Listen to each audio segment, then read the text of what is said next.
রাঙ্গামাটি জিতবে sure sure.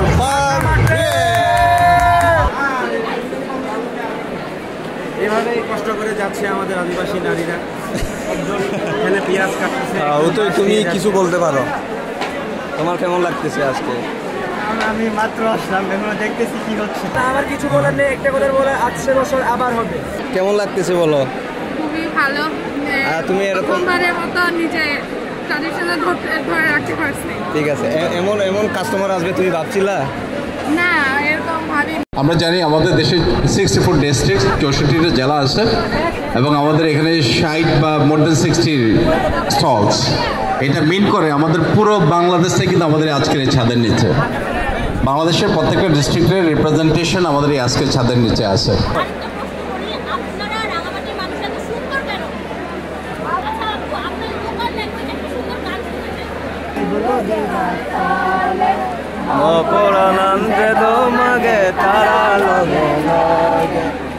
এই মুহূর্তে ক্যাম্পাস টিভি থেকে আমাদের কিছু স্টেটমেন্ট নিল, আমাদের কি কি প্রোডাক্ট সেল হচ্ছে এবং আমাদের কালচারের সম্পর্কে তারা কিছু আইডিয়া নিল।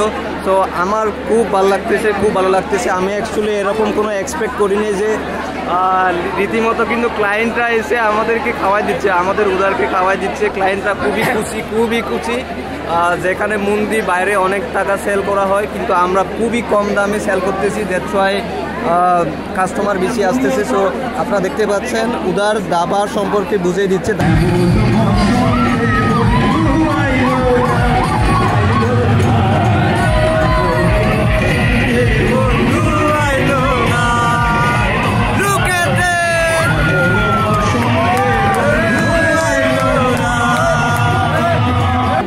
সব মিলে সবাই কিন্তু সব রকমের প্রোডাক্টের আইডিয়া দিচ্ছে, বিকজ যারা কাস্টমার আসতেছে তাদের কিন্তু তেমন একটা আইডিয়া নেই আমাদের খাবারের সম্পর্কে, বা যতটুকু সম্ভব হয় তারা চেষ্টা করতেছে কাস্টমারকে বুঝিয়ে দেওয়ার, খাবারের সম্পর্কে আইডিয়া দেওয়ার। বা যেখানে আমরা জিনিসপত্র রাখছি, অনেক ট্র্যাডিশনাল জিনিসপাতি রাখছি, পিনন, খাদি এবং ছেলেদের কিছু ড্রেস, জুয়েলারিস আছে। সো সব কিছু মিলে তারা কিন্তু জিজ্ঞেস করতেছে এবং তাদের মধ্যে যত কনফিউশন সেগুলো তারা দূর করার চেষ্টা করতেছে।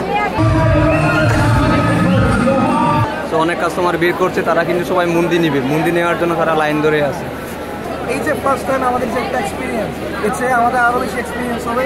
সো এই ধারাবাহিকতায় আমরা এই থেকে আরও দূরে নিয়ে যেতে পারবো এবং আমাদের পার্বত্য চট্টগ্রামের যে ঐতিহাসিক যে কি বলবো আমাদের সংস্কৃতি, সেটাকে আরও পুরা বাংলাদেশের সামনে আরও সুন্দর করে তুলে ধরতে পারবো এবং পাশাপাশি সকল আদিবাসীদের ট্র্যাডিশন আমরা তুলে ধরবো, নট অনলি হিল ট্র্যাক। তোমার এটা কি ছাতা? এটা পাহাড়ি ছাতা, মানে মারমাদের ছাতা। আপনারা দেখতে পাচ্ছেন মারমাদের ছাতা। তারপরে যে আমাদের মিডিয়াম্যান ক্রসিং বুঝাই দিচ্ছে, আমাদের কালচারের সম্পর্কে তাদেরকে বোঝাচ্ছে এবং প্রতিনিয়ত সে ছবিও তুলে দিচ্ছে। সো সব কিছু মিলায় আসলে খুব সুন্দর একটা এনভায়রনমেন্ট তৈরি করতে পারছে তারা, আমাদের ইন্ডিজিনাস টিম। সো আমি খুবই এক্সাইটেড।